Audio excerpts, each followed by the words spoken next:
පොඩ්ඩක් ඉන්න. විනාඩියක් නැවතිලා මේ කතාව අහගෙන යන්න. ඔයා කල්පනා කරලා බලන්න ඔයාටත් මේ වගේ සිද්ධියක් වෙලා තියෙද කියලා. ඔයාලගේ ගෙදර ළඟ ප්‍රධාන පාරේ හෝල්ට් එකට බස් එකක් එනවා 10:00ට.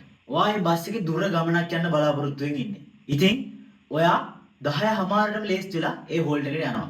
ජීවිතේට බස් එකක් 10:00 එනවා ගියොත් 10:00ට ඉන්නේ නැහැ. ඉතින් ඔයා හිතන්න ඒ බස් එක 10:00ට විනාඩි 2කට කලින් ඇවිල්ලා. ඔයාට ඒ බස් එක මිස් වෙලා. ඔයා එතෙන්ට ගිහිල්ලා ඒ බස් එක 10:00ට එන්නේ නැහැ. ඔයා විනාඩි 10ක් බලාගෙන ඉන්නවා. සිස්ටම් එකක් නැහැ.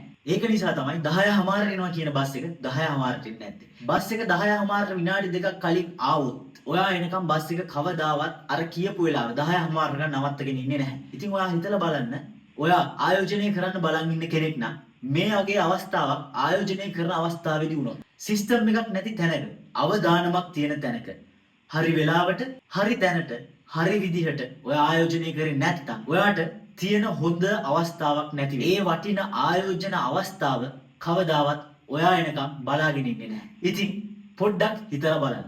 සිලෝන් බ්‍රෝකර් අපිව ෆලෝ කරලා තියාගන්න.